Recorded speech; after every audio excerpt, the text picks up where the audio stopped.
Tant que vous ne pouvez pas convaincre, l'argument c'est dénigrer, c'est insulter.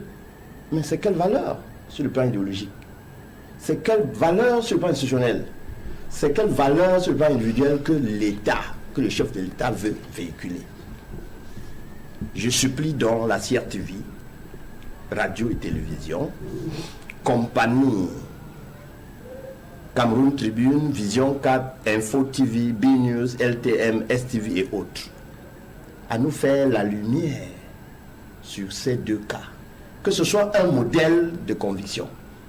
Il ne s'agit pas pour nous d'entretenir une jeunesse qui va développer la philosophie de la haine. Je dis bien la philosophie de la haine entretenue par l'État. Que le procureur de la République se saisisse de ce qui est mauvais. Que le policier fasse autant que le commissaire du gouvernement, pareil. Docteur Rifoué, pour justifier le caractère irrévérencieux du discours du président de la République, a utilisé les métaphores communicationnelles en nous rappelant que la communication chez eux se veut performatif, constatatif. Constative. Tant pour vous, merci. Mais je voudrais lui dire que le discours politique, c'est un discours qui se veut séduisant. Il se veut convaincant, il se veut persuasif.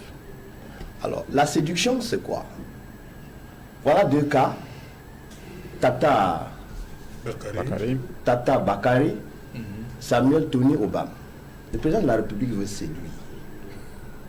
Il veut persuader. Il veut convaincre. Mais seulement voici le premier tableau qui nous démontre l'inverse.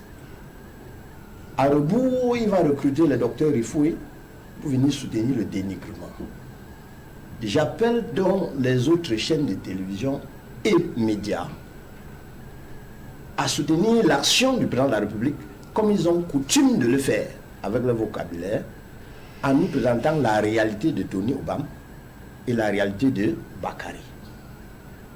Pour qu'on comprenne que nous sommes dans une république qui se veut dynamique, que nous cultivons les idées et non la haine, et que nous cultivons ces valeurs qui doivent être partagées. Ces valeurs doivent être axées, j'insiste, sur la séduction, sur la persuasion, et puis sur ce que les anglophones appellent des convictions. Tant que vous ne pouvez pas convaincre, l'argument c'est dénigrer, c'est insulter. Mais c'est quelle valeur sur le plan idéologique? C'est quelle valeur sur le plan institutionnel? C'est quelle valeur sur le plan individuel que l'État, que le chef de l'État veut véhiculer? Je supplie donc la CRTV, radio et télévision, compagnie Cameroun Tribune, Vision 4, Info TV, B News, LTM, STV et autres, à nous faire la lumière sur ces deux cas. Que ce soit un modèle de conviction. Il ne s'agit pas pour nous d'entretenir une jeunesse qui va développer la philosophie de la haine. Je dis bien la philosophie de la haine entretenue par l'État. Que le procureur de la République se saisisse de ce qui est mauvais. Que le policier fasse autant que le commissaire du gouvernement, pareil. Que le Conseil national de la communication ne soit pas aphone ou autiste sur cette situation. C'est très grave. Donc je voudrais revenir là-dessus pour dire que constatif ou performatif, ce n'est pas ce dont on a besoin. Nous avons besoin de la culture des valeurs. De la culture des valeurs. Je ne vous ai pas entendu dénigrer ou bien renoncer à ces chaînes, à ces médias nommément cités. Parce que vous savez que ça vaut la peine pour vous. Ça vous tient. Mais est-ce que ce sont les valeurs qu'on recherche? Ensemble, nous devons barrer la voie docteur Rifoué. C'est là parce que vous et moi, nous sommes amis.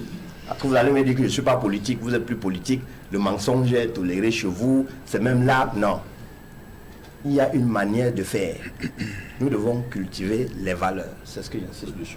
Docteur Rifoué. Mais je vais reprendre je vais prendre la balle que m'envoie Maître Nguefak. Pour ce moitié. Ouais. Il a cité un certain nombre de médias. Bon, vous savez, quand j'ai regardé, parce que effectivement, j'ai jeté un coup d'œil sur ce communiqué avant d'arriver ici. Et j'ai vu STV. J'ai dit, bon, ok. STV, LTM, Info TV, B-News, Vision 4. Bon, je me suis souvenu que de temps en temps, quand je m'assieds devant mon écran et que je regarde Info TV, je constate qu'il y a un haut membre du MRC qui a son rond de serviette dans ce média-là. Bon. Sauf si lui-même il participe à la dissémination de ce discours de haine, je me serais attendu que dans ce communiqué, qu'on nous dise que le MRC interdit à ce haut cadre-là désormais de prendre la parole. Non, le MRC dit plutôt que lorsque ce sera... Bon, j'ai cherché l'interdiction. Donc ils disent que... Lisez. Voilà, de même, il dit que le représentant du MRC quittera immédiatement tout débat ou un intervenant. Donc, ils disent que dorénavant, ce sera comme ça. Il dispose pour l'avenir. Oui. C'est très habile. Mais honnêtement, s'il y a des éléments, parce que, écoutez, moi, il ne faut pas faire la langue de bois. S'il y a des éléments, comme disent, quels éléments? Parce que quand j'ai lu ça, comme disent, quelle est la situation qu'il y a eu sur STV? Parce que sinon, je ne sais pas. Et vous me demandez de prendre parti. Peut-être que vous avez des éléments pour savoir qu'il y a eu des discours de haine qui ont été tenus sur STV, je ne sais pas moi, par Dipita Tongor, par Lé Langanzo, parce que ce sont les deux journalistes là-bas qui tiennent des émissions politiques et je les connais un peu, je connais le sérieux qu'ils peuvent avoir. Donc je suis étonné. De même, les émissions de dimanche à Info TV auxquelles le collègue de Pierre-Emmanuel participe, s'il y a ce type de discours là-bas, qu'ils prennent leurs responsabilités et qu'ils n'y participent pas. Moi, si j'ai connaissance, et il y a un certain nombre de médias dans lesquels je ne suis jamais allé parce que je considère qu'ils ont tenu des discours limites. Si on m'invite, je n'irai pas. Mais là, ça me semble être quelque chose de pas sérieux parce que c'est fondé sur quoi? S'il y a un reproche à faire à STV, qu'on dise quel est le reproche qu'on fait à STV. S'il y a un reproche à faire à LTM, qu'on cite nommément, c'est-à-dire qu'on nous dise tel jour, dans le cadre de telle émission, soit le journaliste, soit le panéliste, ça peut être, je ne sais pas moi, mon ami, mon très cher ami, Maître Guéfac ou Pierre-Emmanuel, a tenu tel propos qui incrimine telle ou telle tribune. Parce qu'il faut être clair là-dessus, ce sont des affaires très sérieuses, avec lesquelles il ne faut pas transiger du tout. Mais il faut que tout ceci soit fondé et bien documenté. Pour le moment, je crois que c'est mal argumenté et ce n'est pas sur cette base-là qu'on peut me demander, moi, de prendre position. J'attends que ces extraits, les extraits polémiques, les extraits sur lesquels on fonde ces accusations, que ces extraits-là soient portés à l'opinion publique et que tout le monde se fasse son idée. Si c'est condamnable, on prendra tous position, comme le dit maître Guéfac, mais il sait très bien, lui qui est avocat, qu'on ne peut pas condamner a priori alors qu'on n'a pas jugé de la chose. Ok, merci. Aloïs, c'est bon? C'est fini déjà? Bien un dernier mot? Oui, un dernier mot rapidement. Un dernier mot juste pour dire que je pense que ce que dit le docteur Ifo, je trouve ça pertinent, surtout au niveau de Cameroun Tribune. Si vous avez jugé que dans le colonne de Cameroun Tribune, il y a eu des propos haineux, logiquement, on voudrait que dans un communiqué comme celui-ci, qu'on dise Cameroun Tribune, édition de telle date, numéro, telle page, comme ça, ça aiderait des uns et des autres à retrouver le journal, ou alors justement à le retrouver. Tout comme les émissions TV, info. Je pense que logiquement, on aurait pu peut-être rappeler que édition de tel jour, à telle heure, on a tenu tel propos. Là, le MSC aurait renforcé sa posture. Maintenant, il faut souligner que la question tribale au Cameroun est une question sensible. Je la compare souvent à la question raciale aux États-Unis. Et les hommes politiques, lorsqu'ils évoquent ce sujet, je pense qu'il faut y aller avec beaucoup de prudence parce que la tribalité au Cameroun est une tribalité, j'ai failli dire, elle est virtuelle. Elle est virtuelle, surtout au niveau du bas peuple. Et autant elle est inexistante au niveau du bas peuple, autant elle existe au niveau du peuple bien placé. Donc je pense que il faut éclairer beaucoup de choses et les politiques ont intérêt à travailler en profondeur pour que les gens apprennent à s'accepter. Oui, je rappelle Emmanuel, rapidement. Me solidariser de ce communiqué qui a été rendu public par le secrétaire général du parti, qui est mon supérieur hiérarchique. Je me solidarise de ça parce que je suis militant du MRC. Et maintenant, de l'autre côté, on peut se tromper. On peut se tromper s'il y a des éléments là qui n'ont pas eu l'objet d'une bonne appréciation. On verra ça en interne, parce que personnellement aussi, STV ne devrait pas être sur cette liste-là. STV ne devrait pas être, mais en interne, à la prochaine réunion du directoire, je vais donner mon avis, pourquoi je pense que STV ne devrait pas être sur cette liste-là. Parce que le commerce de la communication au pays maintenant est au 9/10e au dénigrement total de l'opposition. Le communiqué du MRC rendu public m'amène seulement à dire donc quelqu'un pouvait avoir le courage de dire tout haut ce que tout le monde voit et n'en parle pas. Figurez-vous, la nouvelle loi sur le tribalisme a été initiée parce que l'État a exacerbé le tribalisme. Incapable de contrôler cela par les mesures alternatives, par des solutions alternatives, a donc trouvé les pénalistes pour encadrer. Et même après l'encadrement, au pénal, l'État échoue à exercer cette action pénale. Voyez-vous,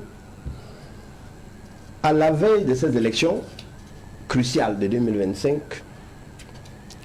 le discours du président de la République, tel que vous l'avez dit, est axé sur le dénigrement des partis d'opposition ou bien des opposants. Alors, la question première que je me pose, est-ce que ceux qui ont rédigé ce discours, ils ont mesuré le poids de cet argument qui déteint sur les personnes des opposants, qui déteint sur les différentes idéologies ou bien qui déteint sur les institutions en place. Je commence par le dernier point. Lorsqu'un président de la République s'adressant à la jeunesse utilise ce type de vocabulaire, quelle est la jeunesse qu'il veut fabriquer? Quel est le vocabulaire qu'il veut mettre dans leur bouche? Qu'est-ce qu'il attend de ces jeunes? Comment veut-il que cette jeunesse apprécie ou bien regarde la fonction présidentielle? Est-ce une fonction? Donc l'unique argument c'est le dénigrement. J'ai dit il faut qu'on se retienne. En ce qui concerne les idéologies, le président de la République a pour argument, alors que la jeunesse attend des solutions, des propositions concrètes sur l'avenir, qui se révèlent très sombres, qui méritent pour l'espoir le dénigrement des opposants. Alors qu'est-ce qu'il attend de cette jeunesse? Ensuite, sur les personnes. Est-ce que c'est sérieux?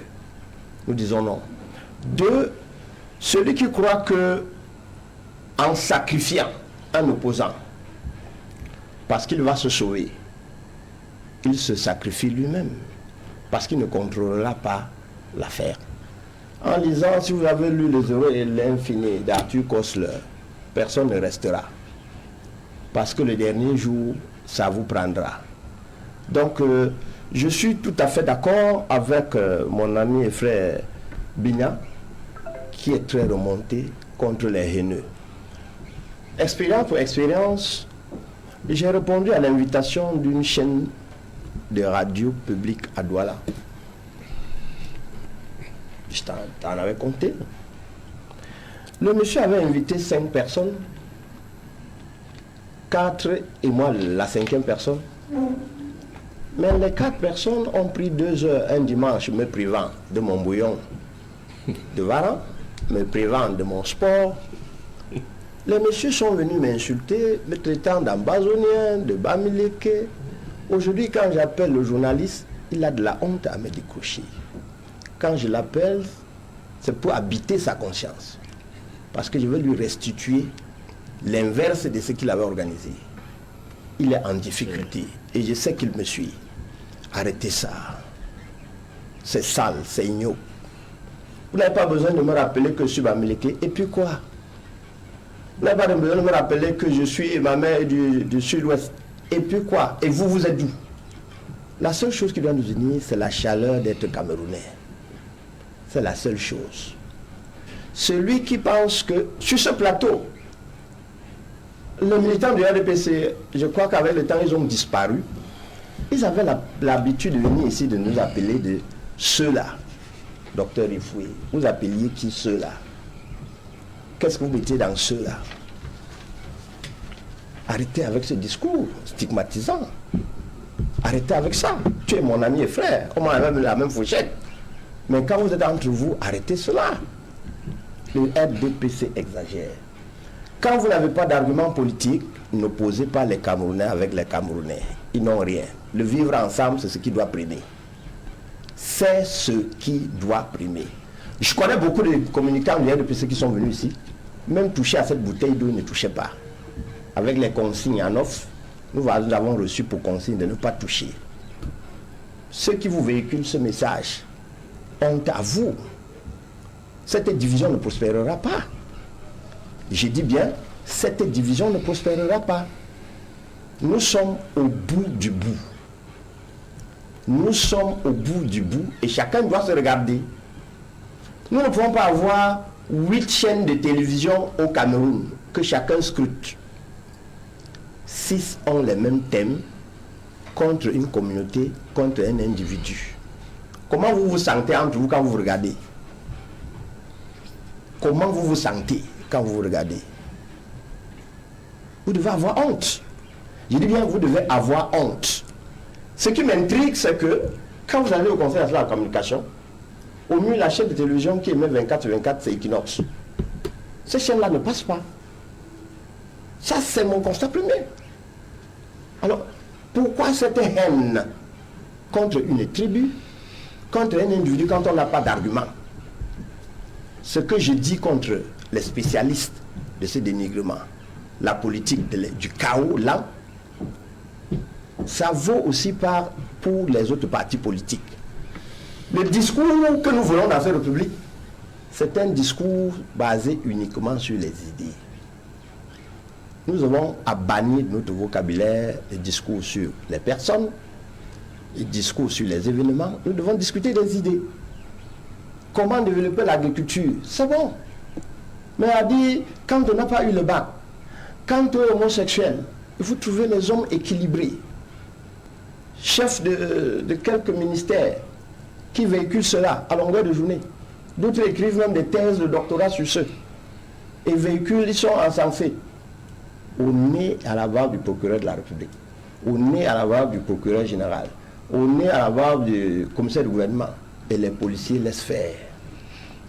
Il ne restera que l'arme. Alors, vous qui avez fait les enfants comme moi en examen, l'enfant n'est ni de l'ouest, ni du sud-ouest, encore moins du centre. Vos enfants là, vous allez prendre l'arme. C'est pour faire quoi? Arrêtez ce discours. Reprenons-nous, ressaisissons-nous, construisons une seule chose. La République exemplaire, en idéologie, en personne et en institution. C'est ce que je peux dire pour le moment. Voilà.